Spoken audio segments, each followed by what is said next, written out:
अस्सलामुअलैकुम व्यूअर्स, हम आपके लिए लेकर आए हैं सिलसिलेवार नॉवेल तेरी आरज़ू में खाक हुए की एपिसोड 3, जिसकी राइटर हैं कंवल अकरम। तो चलते हैं किसकी तरफ। याहू, मैं अभी जाकर रिया को बता कर आती हूँ, हम बहुत मज़ा करेंगे। वो चीख कर कहती ऊपर को भागी थी, जबकि फौजिया खातून ने तीखी नज़रों से उसे जाते हुए देखा था। जाने क्या जादू कर दिया है उस डाइन ने, जो उसके बिना रह नहीं पाती। कहा था कि घर से निकाल बाहर करो उसको, मगर मेरी यहाँ सुनता ही कौन है। फौजिया खातून का अपना ही रोना शुरू हुआ था। अम्मा जी, कैसी बातें कर रही हैं आप? खून है वो आपका, आपके बेटे की औलाद है, जैसी भी है, मगर उसकी रगों में आपका खून दौड़ता है। उसे इतनी नफरत मत दें कि वो सहन ना करते ही मर ही जाए।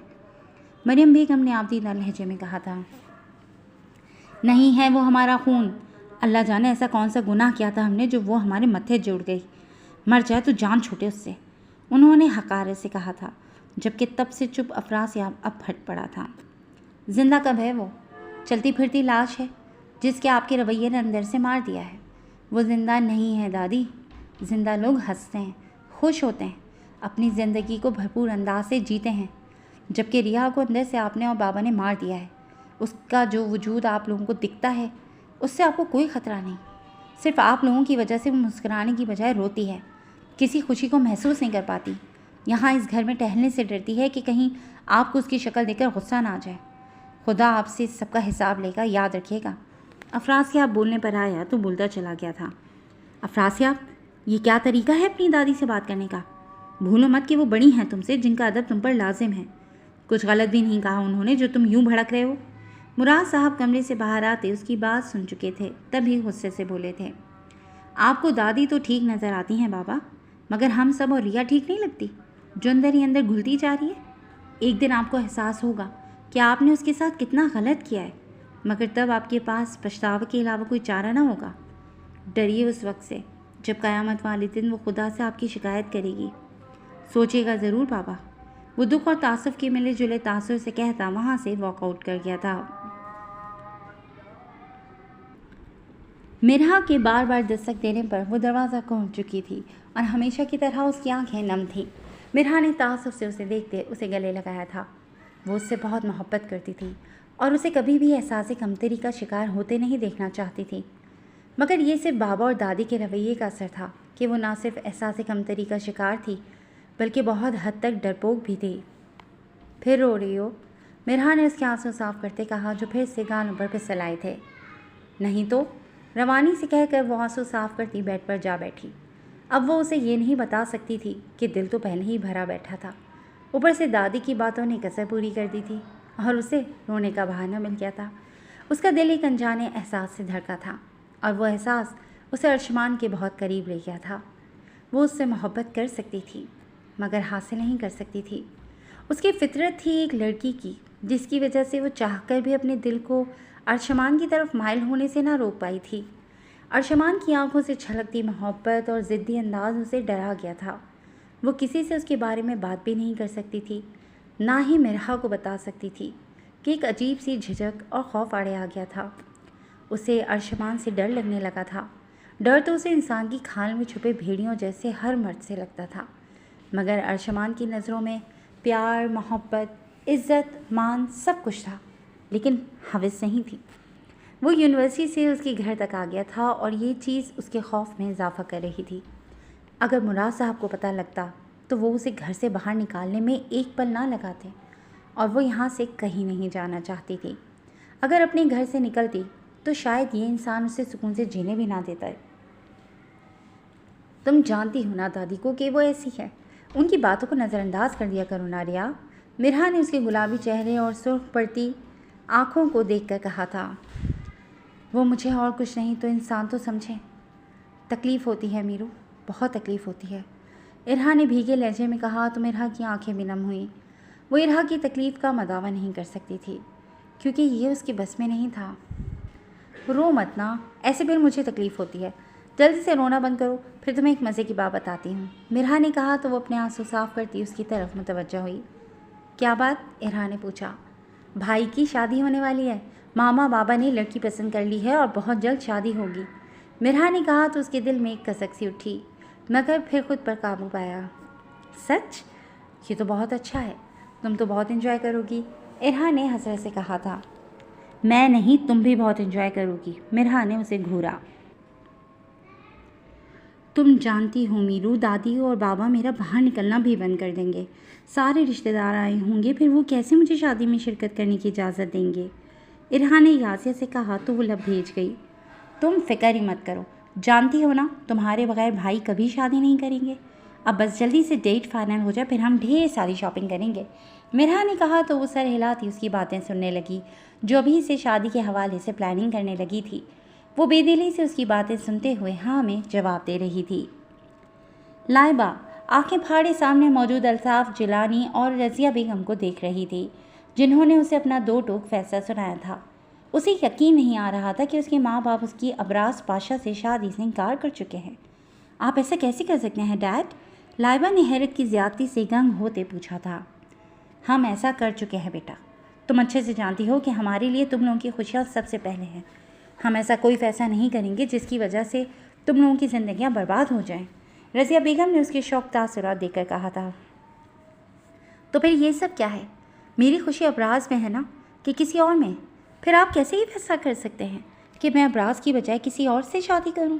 लाइबा फट पड़ी थी। उन्होंने तहम्मुल से उसका ये अंदाज देखा था। वो लड़का तुम्हारे लिए ठीक नहीं है लाइबा, बुरी सोहबत का मालिक है, नशा करता है, क्लब्स में जाता है, उसका किरदार भी कुछ ठीक नहीं है, आए दिन नई लड़की के साथ पाया जाता है। और अल्ताफ़ साहब अभी बोल ही रहे थे जब लाइबा ने उनकी बात काटी। इनफ पापा, मुझे नहीं पता था कि आप अबराज से मेरी शादी रोकने और उसे मेरी नज़रों में बुरा बनाने के लिए इतने घटिया इल्ज़ाम लगाएंगे उस पर। वो ऐसा बिल्कुल नहीं है जैसा आपने कहा। मैं अच्छे से उसे जानती हूँ, उसकी ज़िंदगी में सिर्फ मैं हूँ और कोई नहीं। अबराज के अलावा मैं किसी से शादी नहीं करूँगी, ये मेरा आखिरी फैसला है, लाइबा ने तासुफ से कहा था। उसके लहजे की बेयकीनी पर उन दोनों का दिल कटा था। अब तुम्हें अपने माँ बाप झूठे और वो कल का आया शख्स सच्चा लगने लगा है? रज़िया बेगम ने दुख से पूछा था। मैंने वही कहा जो सच है, लाइबा अपनी बात पर कायम थी। वो शख्स झूठा है और सिर्फ एक फरेब है। तुम उस पर यकीन करो या हम पर बेयकीनी दिखाओ, मगर मेरा फैसला अटल है। तुम्हारी शादी सिर्फ अफरासियाब से ही होगी। वो कल तुम्हें देखने आ रहे हैं, तैयार रहना। अल्ताफ़ साहब ने उसकी हठधर्मी पर गुस्से से कहा था। प्यार से बात करके भी वो देख चुके थे, वो उसकी ज़िंदगी बर्बाद होती नहीं देख सकते थे, इसीलिए उसे सख्ती से बावर करवा कर उठ खड़े हुए। मैं उससे शादी नहीं करूँगी, हरगिज़ भी नहीं। मर जाऊँगी मगर अबराज के अलावा किसी की बीवी नहीं बनूँगी, उसने चीख कर कहा था, जिस पर दरवाजे की तरफ जाती रज़िया बेगम ने गुस्से से उसे देखा था। होश के नाखून लो, क्यों अपनी ज़िंदगी बर्बाद करने पर तुली हो? अपने बाप के गुस्से से अच्छे से वाकिफ़ हो तुम, इसलिए चुप करके बैठो। वो अगर तुम लोगों से प्यार करते हैं तो उनकी नरमी और मोहब्बत का नाजायज़ फ़ायदा मत उठाओ। तलखी से कहकर वो कमरे से बाहर निकल गई थी, जबकि वो गुस्से से अब अपने कमरे का हशर नशर करने लगी थी। उसे लग रहा था कि वो अबराज से उसकी शादी नहीं करवाना चाहते, तभी उसके बारे में गलत बातें कर रहे हैं। उसकी आंखों पर इस वक्त मोहब्बत की पट्टी जो बंधी थी, जिसकी वजह से उसे अबराज सच्चा और बाकी सब झूठे लग रहे थे। वो अबराज के साथ मोहब्बत में बहुत आगे निकल गई थी। उसे अपनी ज़ात के हर असरार और नमूज से वाकिफ़ करवा चुकी थी कि वो पुर यकीन थी कि वही उसका शौहर होगा, मगर अब ये सब उसके हवास को झंझोड़ रहा था। वो अबराज के अलावा किसी और से शादी के बारे में सोच भी नहीं सकती थी, ना ही सोचना चाहती थी। उसे अपने कमरे का बुरा हशर करने के बाद अबराज को कॉल मिलाई थी, मगर फ़ोन बिजी जा रहा था। काफ़ी देर कोशिश करती रही, मगर वो शायद मसरूफ़ था। कुछ देर बाद ट्राई करने का सोचते वो बेड पर ढह गई थी। पूरे घर में इस वक्त चहल पहल का समा था। मुलाजमीन इस वक्त मेहमानों के लिए लंच का इंतज़ाम कर रहे थे, जबकि वो सब ड्राइंग रूम में बैठे हुए थे। अफरासियाब की पूरी फैमिली वहाँ मौजूद थी, सिवाय इरहा के। अफरासियाब की लाख मिन्नतों और मिरहा के हज़ार आंसुओं के बावजूद फौजिया खातून और मुराद साहब ने उसे यहाँ अपने साथ लाने की हामी नहीं भरी थी। उनकी ज़िद पर अफरासियाब खुद भी घर पर ही रुकने वाला था, मगर मरियम बेगम की नम आँखों पर वो इरहा को अपना ख्याल रखने का और अपने कमरे में रहने का कहकर उनके साथ यहाँ चला आया था। मगर उसका दिल इरहा में अटका हुआ था, जो घर पर अकेली थी। सामने ही रज़िया बेगम और अल्ताफ़ साहब बैठे हुए थे, जिनके साथ शानज़े भी मौजूद थी। शानज़े और अफरासियाब एक दूसरे को पहचान गए थे और इस इत्तफ़ाक़ पर वो खुशगवार हैरत में घिरे थे। मगर दूसरों के सामने जाहिर नहीं किया था। शानज़ी लाइबा के लिए बहुत खुश थी, क्योंकि पहले ही मुलाकात में वो अफरासियाब की शराफत की कायल हो गई थी। रिफ्रेशमेंट के बाद वो लोग बातें कर रहे थे, शानज़ी मिरहा के साथ, जबकि शाज़िल अफरासियाब से बातों में मशगूल था। अर्शमान अभी ऑफिस से नहीं आया था और अल्ताफ़ जिलानी ने उसे जल्द आने का कहा था, मगर जाने क्यों आज वो लेट हो गया था। अब हमारी बेटी को भी तो बुलाएं, रक्षिंदा बेगम ने लहजे में चाशी समोई कहा था। रज़िया बेगम ने शान से कोई इशारा किया तो वो अंदर की जाने बढ़ी। मैं भी आती हूँ, मिरहा तेज़ी से कहकर उसके साथ ही अंदर को लपकी थी। शानज़ी से उसकी अच्छी खासी दोस्ती हो गई थी, जो उससे उम्र में 1-2 साल ही छोटी थी। वो दोनों ऊपर पहुंची तो अचानक एक कमरे के खुले दरवाजे को देखकर मिरहा वहीं रुक गई। क्या हुआ, चले ना? शानज़ी ने उसे रुका देखकर कहा। ये कमरा किसका है? प्यारा है, मैं देख लूँ? मिरहा ने आंखें पटपटाते कहा था, जबकि लहजे में मासूमियत समझने की कोशिश की थी। सामने कमरे से उसे विंड चाइम की रोशनी सुनाई दी थी, की आवाज़ सुनाई दी थी। तभी उसका इस कमरे को देखने का इश्तियाक बढ़ा था। अर्श भाई का है, वो अपने कमरे को बहुत साफ रखने के आदी हैं। उनका कमरा वाकई बहुत प्यारा है, मगर वो पसंद नहीं करते कि कोई बिला वजह ही उनके कमरे में आए। शानसी ने बताया तो वो मुंह बसूर गई। वो कौन सा अभी आए हैं? तुम भाभी को लेकर नीचे चलो, मैं बस अभी आ जाऊंगी। मिरहा ने कहा तो वो कुछ सोच कर सर हिलाती लाइबा के कमरे की जाने बढ़ी। लाइबा आपी, नीचे चलें, मेहमान आपका पूछ रहे हैं, शानसी ने कमरे में आते ही कहा था। लाइबा आईने के सामने से उठती उसके करीब आई थी। सफ़ेद कलर के शलवार कमीज़ और रेड दुपट्टे में वो मशफ़क़ी लड़की लग रही थी।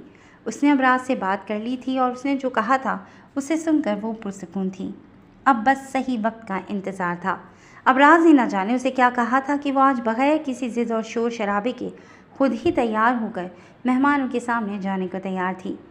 लाइबा अच्छी मशक़ी लड़कियों की तरह सबको सलाम करती फौजिया बेगम के कहने पर उनके पास ही बैठ गई थी। फौजिया बेगम के साथ मरियम बेगम को भी लाइबा बहुत पसंद आई थी। अफरासियाब को वो आज भी मगरूर ही लगी थी। चुपचाप बैठी लाइबा को देखकर एक नज़र शानज़ी पर डाली थी, जो मरियम बेगम के पास बैठी मुस्कुराकर उनसे कोई बात कर रही थी।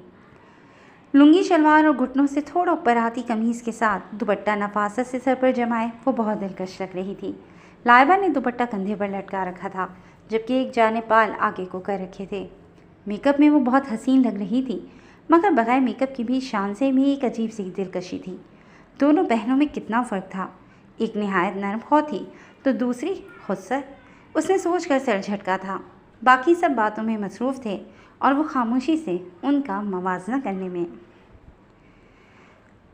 वो कमरे में दाखिल हुई तो कमरे को अंधेरे में डूबा हुआ पाया।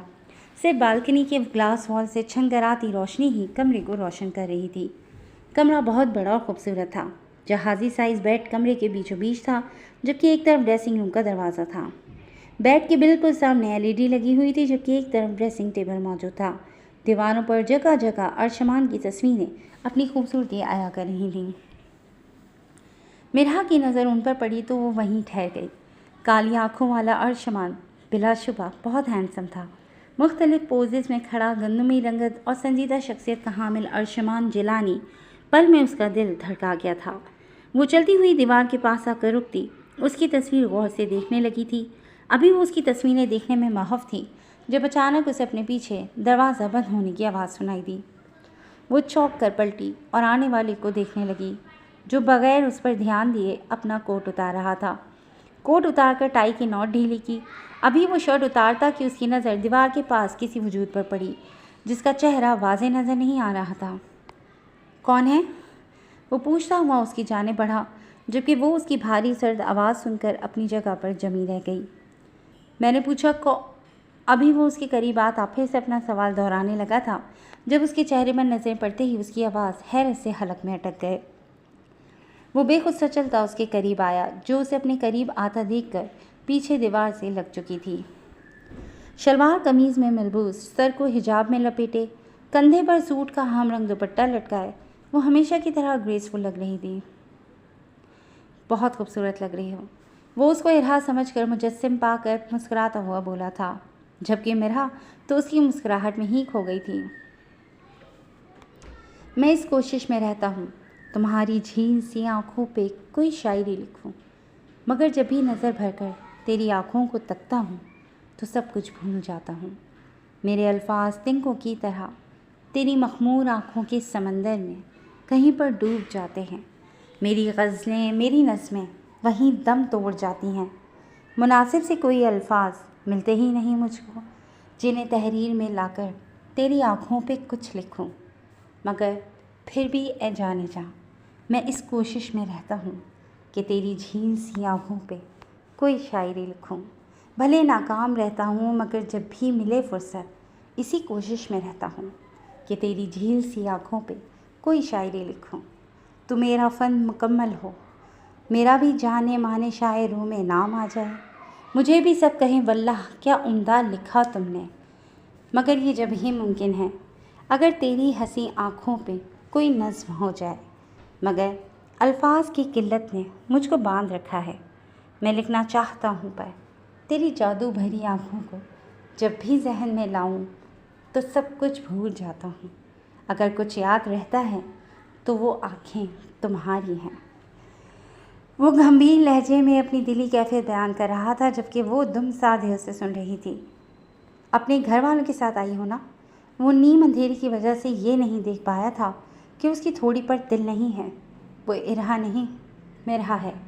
अगर जान पाता तो शायद ये सब नहीं बोलता जो बोल रहा था।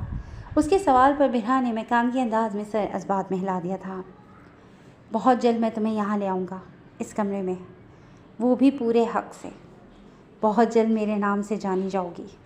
बहुत मोहब्बत करता हूँ तुमसे कि तुम्हारे बग़ैर अब एक पल भी रहना मुश्किल लगने लगा है। खैर, अभी ये वक्त इन बातों का नहीं है। कोई आ गया तो क्या सोचेगा। मैं नहीं चाहता कि तुम्हारे किरदार पर कोई बात आए। मेरे लिए बहुत मोतबर हो तुम, बस मेरा इंतज़ार करना। उसके माथे से माथा टिकाते वो मोहब्बत से पुर लहजे में बोल रहा था, जबकि पहली मर्तबा किसी मर्द का लम्स और उसके मुंह से ऐसा इजहार सुनकर मिरहा का दिल अलग ही लय पर धड़कने लगा था। एक लड़की थी वो, और हर लड़की की तरह उसकी आंखों में भी कुछ ख्वाब थे कि उसका हमसफ़र उससे बहुत मोहब्बत करे। सामने मौजूद शख्स के लबों से अपने लिए मोहब्बत भरे कलमात सुनकर वो अपने दिल में उसे बसा हुआ महसूस करने लगी थी। मगर हैरत भी थी कि वो तो उसे जानती तक नहीं थी। फिर वो कैसे और क्यों ये सब कह रहा था। आप मुझे जानते हैं? मिरहा ने अपनी हैरत को अल्फाज का पैराहन पहनाया था। उसकी आवाज़ बिल्कुल इरहा जैसी थी, तभी वो फ़र्क नहीं कर पाया। उसका सवाल सुनकर अर्शमान हैरान हुआ था, फिर उसकी झिझक और घबराहट को समझकर मुस्कुराया था। अब तो तुम रग रग में बस गई हो। जानूंगा नहीं तो जान से जाऊंगा, मानी खेजी से कहते उसे मिरहा को आज़ाद किया था। मैं जाऊं? वो धक धक करते दिल और सुर्ख होते चेहरे समेत बोली थी। जाओ, लेकिन जल्द यहाँ मेरी मोहब्बत भरी कैद में आने के लिए। अर्शमान ने उसके हाथ को लबों से छुआ तो वो छुई मुई सी होती हाथ छुड़ाकर बाहर को भागी। अर्शमान का कहका बेसाख्ता था। उसे यकीन नहीं आ रहा था कि वो उससे शर्मा कर भागी थी। जो उसके सामने उसकी मोहब्बत को झुठलाती थी, आज शर्मा गई थी। बालों में हाथ फेरता वो पल में सुकून महसूस करता फ्रेश होने चल दिया था।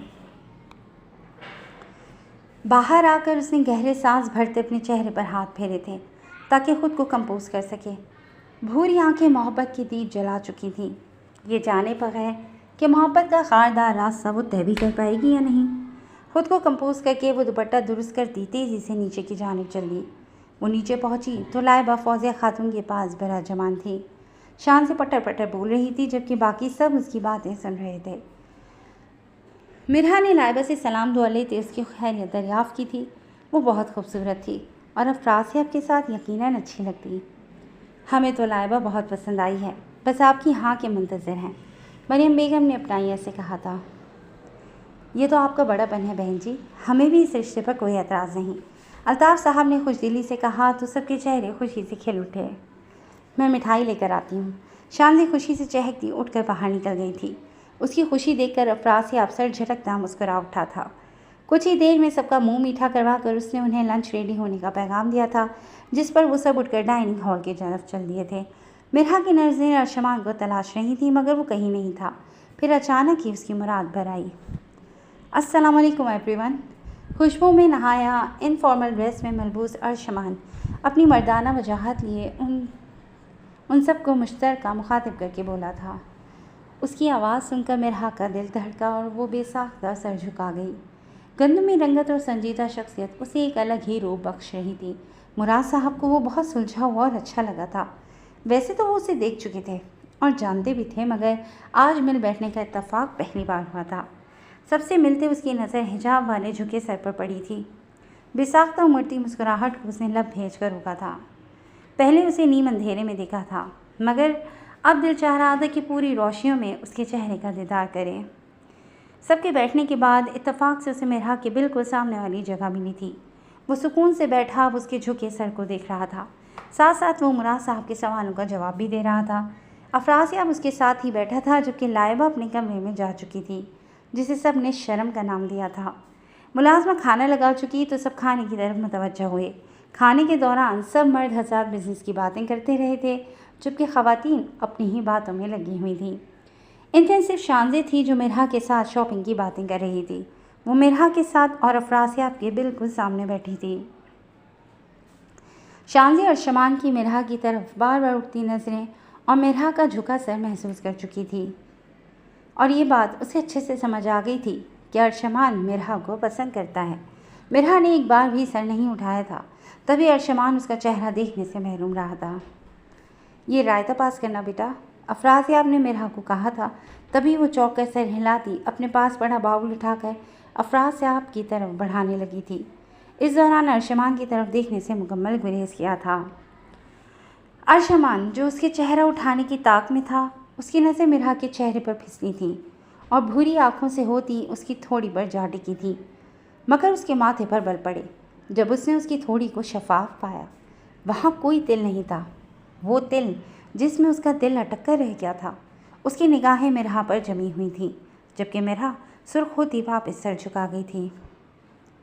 आपकी दूसरी बेटी साथ नहीं आई, खैरियत? रज़िया बेगम की आवाज़ पर वो उनकी तरफ मुतवज्जह हुआ।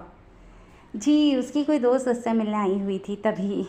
इससे पहले कि फौजिया बेगम कोई तल्ख बात कहती, मुराद साहब ने माकूल बहाना घड़ा था। मरियम बेगम ने फीकी सी मुस्कुराहट होठों पर सजाई थी, जबकि अफरासियाब लब भेज गया था।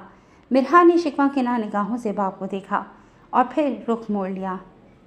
सही, रज़िया बेगम फ़कत सर हिलाकर रह गई थी। अर्शमान का ध्यान मिरहा के दिल से हट गया था। फिर खाने के बाद शादी के लिए उन्होंने अगले 1.5 महीने बाद की डेट फाइनल की। सब शादी के लिए बहुत पुरजोश थे, मगर जिसकी शादी थी उसका दिल खाली था। अफरासियाब को कुछ भी महसूस नहीं हो रहा था। उसने अपनी दिली रजामंदी से हाँ की थी, मगर अब उसका दिल इस सब से उदास सा गया था। शाम के 4 बजे के करीब वो घर वापसी के लिए निकले थे। उनके जाने से पहले शाजिल अपने किसी दोस्त से मिलने चला गया था। अफरासियाब वहाँ से ऐसे निकला था जैसे किसी जेल से छूटा कैदी। अर्शमान मिरहा से मिलना चाहता था, उससे उसके दिल के बारे में पूछना चाहता था, मगर सबके सामने उसे ऐसा कोई मौका नहीं मिला था। उसने बाद में बात करने का सोचकर ये सवाल झटक दिया था। मिरहा की शर्मीली सी मुस्कुराहट और अंदाज उसे बता गए थे कि वो भी उससे मोहब्बत करती है। ये इत्तफाक था या फिर किस्मत की सितम ज़रीफ़ी कि इस दौरान किसी ने भी मिरहा को उसके नाम से मुखातिब नहीं किया था। अगर कोई उसे एक बार भी उसके नाम से मुखातिब करता तो अर्शमान से ये बात छुपी ना रह पाती, मगर शायद किस्मत को भी यही मंजूर था कि उनकी पुरसुकून पानियों की तरह बहती ज़िंदगी में कोई तूफ़ान आ जाए। वो सब लोग घर वापसी पर बेइंतहा खुश थे। जिलानी फैमिली उन सबको बहुत सुलझी हुई लगी थी। वजह उनकी अपनायत और नरमी थी। लगता ही नहीं था कि वो लोग पहली दफ़ा मिले हैं। शानज़ा और मिरहा की बहुत अच्छी दोस्ती हो गई थी, जबकि लाइबा तो ज़्यादातर चुप रही थी। घर आने के बाद अफरासियाब सीधा इरहा के कमरे में चला गया था, जबकि मिरहा अपने कमरे में आ गई थी। चेंज करने के बाद मिरहा बेड पर आंखें मूंदे लेट गई थी।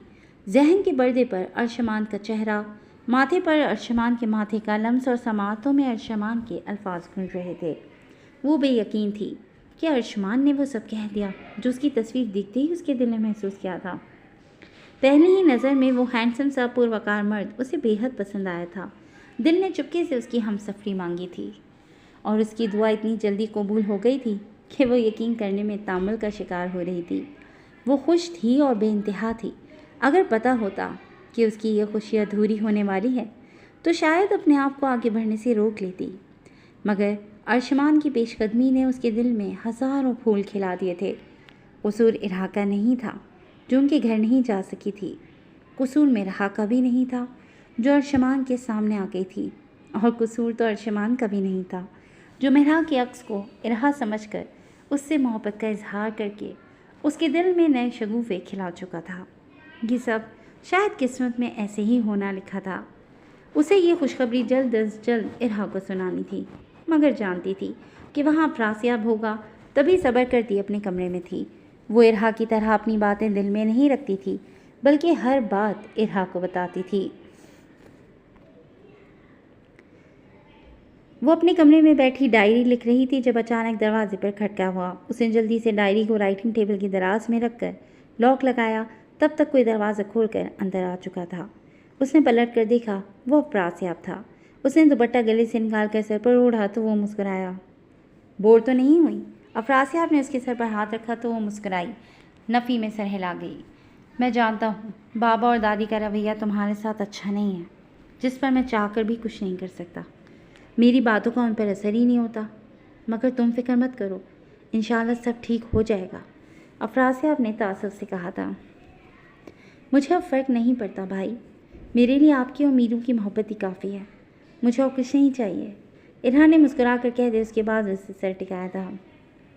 तुम देखना, बहुत जल्द उन्हें अपनी गलती का एहसास हो जाएगा, फिर वो मीरू की तरह तुमसे भी मोहब्बत करेंगे। अफरासियाब ने उसे हमेशा वाली तसल्ली दी। कहीं वो वक्त आते आते इरहा मुराद की सांसें न थम जाएं। बेसाख्ता इरहा के मुंह से निकला था। अफरासियाब का दिल दहला था। ऐसा मत कहो, जानती हो ना मर जाएंगे हम तुम्हारे बिना। अफरासियाब ने नरमी से उसे टोका था। अच्छा सॉरी, इरहा ने जल्दी से आंखों में आई नमी को पीछे धकेलते कहा था। अच्छा, अपनी होने वाली भाभी तो देखो। उसने अपना फ़ोन निकाल कर उसे तस्वीरें दिखाई थीं जो मिरहा ने ड्राइंग रूम में बैठे बैठे बनाई थीं। तस्वीरों में शाजिल और शांसी के साथ लाइबा के माँ बाप भी थे, जबकि अर्शमान की कोई तस्वीर नहीं थी। अफरासियाब उसे हर एक के बारे में बता रहा था। इरहा दिलचस्पी से सबको देख रही थी, मगर शांसी को देखकर वो रुकी थी। शांसी ज़्यादा अच्छी है। उसने लाइबा को बुरा नहीं कहा था, मगर शांसी को अच्छा ज़रूर कहा था। हम वहाँ लाइबा के लिए गए थे और शांसी के साथ लाइबा भी बहुत अच्छी है। अफरासियाब ने उसकी नफ़ी नहीं की थी। हाँ हाँ, वो तो अच्छी ही हैं, मगर शांसी आपकी बीवी नहीं बन सकती। इरहा ने आस लिए पूछा था। नहीं, क्योंकि शांसी भी छोटी है और बाबा को भी लाइबा ही पसंद है मेरे लिए, उसने इरहा के मुरझाए चेहरे को देखकर कहा था। उसने जवाब अनहंकारा भरा था। आप खुश हैं? इरहा ने उससे उसकी खुशी जाननी चाहिए थी। मैं नाखुश नहीं हूँ, अफरासियाब ने गोल मोल जवाब दिया था। जवाबन वो खामोश रह गई थी। अब बस 1.5 महीने की बात है, फिर शादी की तैयारियां शुरू हो जाएंगी। खूब हल्ला गुल्ला करना मिरहा के साथ मिलकर, अफरासियाब ने कहा तो वो तल्ख सा हंसी। आज रिश्ता होना था तो बाबा लेकर नहीं गए। आपको लगता है कि वो मुझे शादी में शिरकत करने देंगे? इरहा ने नाउम्मीदी लिए पूछा था। तुम्हारे बगैर मैं शादी ही नहीं करूँगा। फिर करते रहें जो मर्जी, अफरासियाब ने मजबूत लहजे में कहा तो वो उसकी मोहब्बत पर मुस्कुराई। वो उसका भाई था जो उसकी खुशी का हर मुमकिन ख्याल रखने की कोशिश करता था। वो हर नमाज में खुदा से दुआ करती थी कि अफरासियाब को ईमान और खुशियों वाली लंबी ज़िंदगी दे और हर लड़की को अफरासियाब जैसा भाई दे। आप बहुत अच्छे हैं भाई, उसने नम भीगे लहजे में कहा तो वो उसकी पेशानी चूम गया। तुम खुद अच्छी हो ना, तभी तुम्हें सब अच्छे लगते हैं। अफरासियाब के लहजे में उसके लिए मोहब्बत थी। आपको मुझसे नफ़रत नहीं होती, करायत नहीं आती, जैसे सारे रिश्तेदारों, दादी और बाबा को आती है? इरहा का सवाल जहन में डूबा हुआ था, जिससे अफरासियाब की रगें कटी थीं, छलनी छलनी हो गई थीं। हम दोनों की रगों में एक खून दौड़ता है, सगा रिश्ता है हम दोनों में। मेरी माँ जाई हो तुम, फिर कैसे मैं तुमसे नफ़रत कर सकता हूँ? हो ही नहीं सकती मुझे तुमसे नफ़रत। मुझे तुमसे मोहब्बत बग़ैर किसी वजह के है, वैसी ही मोहब्बत जैसी मिरहा से। मेरे लिए तुम बहुत मुक़द्दम हो, अक़ीदत है तुमसे, क्योंकि तुम भी इंसान हो और सबसे बढ़कर मेरी माँ जाई हो। अफरासियाब का लहजा जहाँ मोहब्बत में डूबा था, वहीं उसका मजबूत लहजा इरहा को तहफ़्फ़ुज़ का एहसास दिला गया था। अपने दिमाग से ऐसी मनफी सोचें निकाल दो रिया, ये मनफी सोचें इंसान को अंदर से खोखला कर देती हैं, और मैं नहीं चाहता कि तुम नरमी और मोहब्बत के जज्बात से खाली हो जाओ। अपने अंदर मस्बत सोचें पैदा करो। ये मनफी सोचें अंदर ही अंदर तुम्हें खा जाएंगी अपने लिए नहीं तो मेरे लिए, मामा और मीरू के लिए। अफरासिया अपने नरमी से उसे समझाया तो वो डुबडुबाई आंखों से उसे देखती सर हिला गई। आप दुनिया के सबसे अच्छे भाई हैं, वो भीगे लहजे में बोली तो वो मुस्कुराया। क्योंकि मैं रिया का भाई हूँ। अफरासिया अपनी शरारत से कहा तो वो खिलखिलाकर हंसी। चलो अब रेस्ट करो, मैं चलता हूँ। उसने उसे आराम करने की तलकीन करते बाहर की जानिब कदम बढ़ाए तो वो फ़ख्र से उसकी पुश्त को देखती कमरे का दरवाज़ा बंद करने लगी। जी दोस्तों, आज की एपिसोड ख़त्म हुई, तो हमें ज़रूर बताइएगा कि आपको ये एपिसोड कैसी लगी। नेक्स्ट एपिसोड तक के लिए अल्लाह हाफ़िज़।